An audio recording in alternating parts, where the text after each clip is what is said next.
Welcome, ladies and gentlemen, to the greatest show on earth. Today, we have no one other than Charles Carrillo. And with us today, we have a good friend and colleague, Dan Lewin. Chris Pettit. So a little bit about Dan. Dan Lewin is co-founder of Young Lewin Advisors, a real estate brokerage focused on multifamily and student housing assets in greater Los Angeles region. With over $1 billion in transaction experience, Dan also co-founded a property development company, Young Lewin Capital, that owns 30 properties in various stages of development.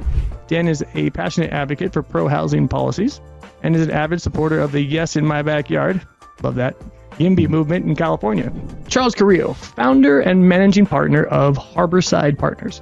Charles has been involved in over $200 million in real estate transactions, focusing on renovating and repositioning multifamily and commercial properties. He's also a passive investor across different asset classes, including, listen to this, commercial real estate, early stage tech, and, new one for me, ag tech startups.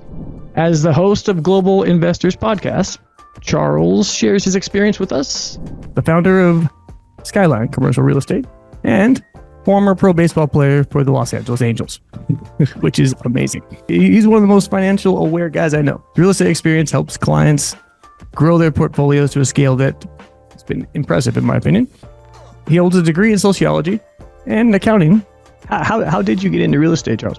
I grew up in a real estate investing family. My dad bought his first multifamily property a few months after I was born. It was a 6-family, and then he built that. This is in like the mid 80s. He built that with a partner. Some of them owned himself, some of the partner. He had no syndication, and he built it up to like 100 units, and he started selling it off in like the late 90s. Yeah, my journey in real estate started, I guess, growing up. My dad's a structural engineer up in Palo Alto in the San Francisco Bay Area. So I was always working construction jobs in the summer. So that's kind of how I got exposed to property. And then when I got to USC, I was at Marshall Business School, and I joined the mentor program, and I got the chance to choose a mentor, and I didn't really know what I wanted to do at that point. I was, midway into sophomore year, and, more focused on being on 28th Street on Fraternity Row than the business school. But I got connected to a guy, Rich Oswald, who was working at a company called Turnstone. And they, at the time, were doing a lot of 1 to 4 unit distressed fix and flip properties. And so I was doing acquisitions for them, running around South LA, sourcing properties off market, on market, MLS, REO, foreclosure, that kind of stuff, and really cutting my teeth. I got $700 per house that I found for John. And that, wow. That bought a lot of McDonald's and beer around the fraternity house. So I felt very overpaid for doing that. I started a local firm. I did a few interviews with a handful of different real estate companies, not necessarily one particular thing. It just so happened that the group I started with did multifamily. And I also felt more comfortable with, let's say, residential and rents and that type of thing, understanding the economics of that versus like triple nets or anything like that. I just didn't have that understanding at the time. So this was a lot more of a place that I felt was good to start. And I started with a group. We did local Orange County multifamily, Southern California multifamily, and just have continued in that side of the business ever since. What's the biggest or most important lesson you've learned, Charles, in your career with real estate? Right now, if you wanted to buy, there's less competition for sure. The longer you wait, the more likely you are to have more competition, or people are going to be, how long are you going to wait, right? What I typically see when people are either new investors or they're like ready to buy is they typically wait a lot longer than you might think, even if they are serious, because it just takes time to make a decision. And by the time they're ready to okay, now, I missed like those 5 deals. Now I'm ready for the next one. And, that's be a year or two later. And by that time you would have missed a year of income, year of operational, being able to improve operations. I think buy properties in better areas. I think that was a key thing. And every time that I kind of reassess and adjust my criteria for underwriting and for buying properties, my investment strategy, it's always comes down to better properties, better areas. So, a little newer properties. And I think it's a common trend I've seen over the decades from real estate investors. And when I got in there, you'd be like, oh, why are you buying all these, I'm getting, this unit here and doing this and get better returns. And then you realize later that, better properties are going to appreciate faster. There's going to be more buyers for those properties all the time. You know what I mean? And you're going to get more sophisticated capital behind them. Even in bad markets, you're going to have buyers for good properties in most situations. For someone trying to just get into the business, why multifamily over retail, commercial space, industrial? I think multifamily might be a little bit of an easier understanding for investors at a beginning level. On a very simple basis, you understand that you buy a property, you rent it to somebody, they pay you rent, you pay your bills, and the rest is what you make, right? With loans involved, and there's obviously you can get deeper into that. But I'm just going to ask you a series of questions, Charles. You can answer as long or as short as you like, and say whatever you like. I want to try to be quiet. Are you ready, sir?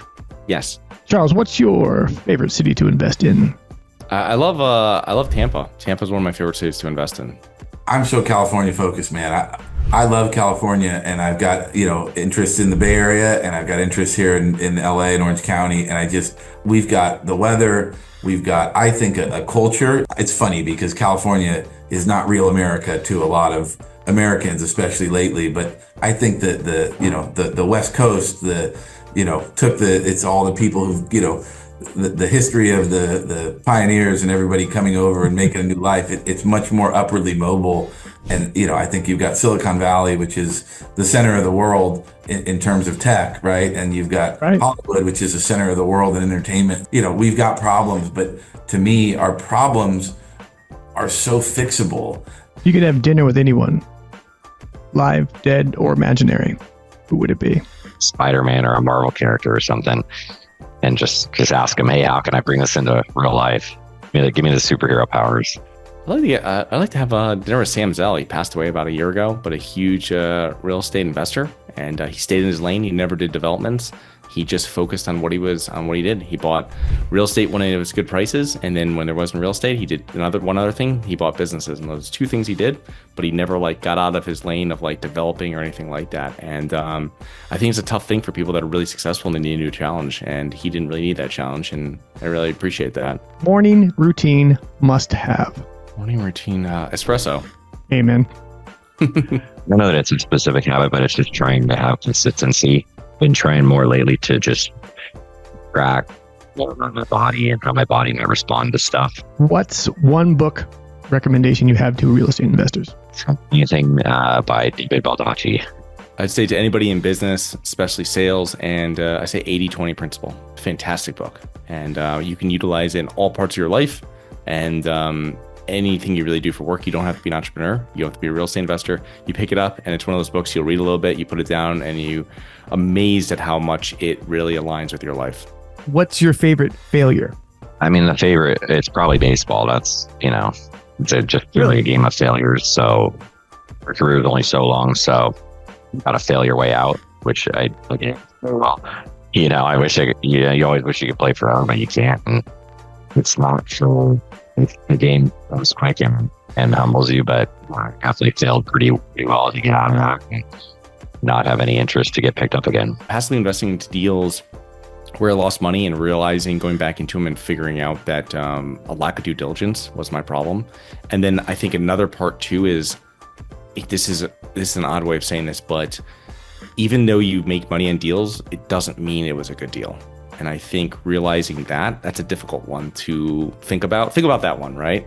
What is the best gift you've ever received from someone?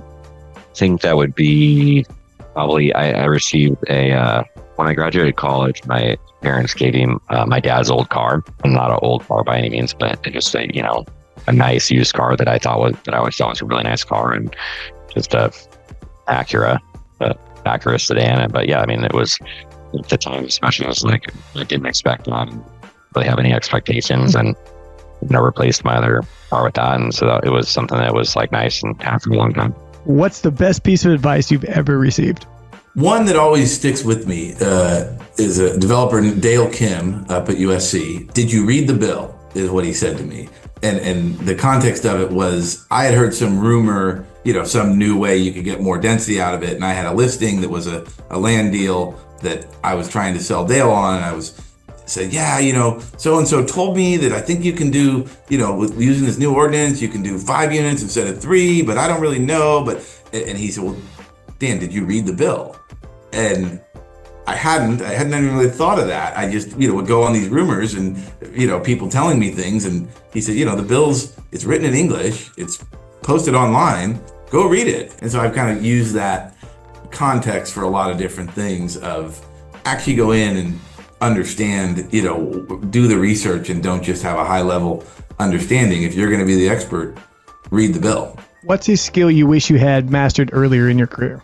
A skill I wish I had mastered earlier, I think, is not caring what other people think, not fearing rejection. That I was not the best cold caller, especially early on, because I cared too much. And one thing that absolutely terrifies you. I don't know that there's one that like terrifies me. Let's see. I'll give you my biggest fear. And my biggest fear is dropping like my phone or dropping my phone in a gutter and having it go like in the gutter. So like if I'm walking with my phone, I'm walking off the curb and I'm crossing a gutter, that I'm like squeezing it as tight as I can because that's my biggest fear. That's awesome.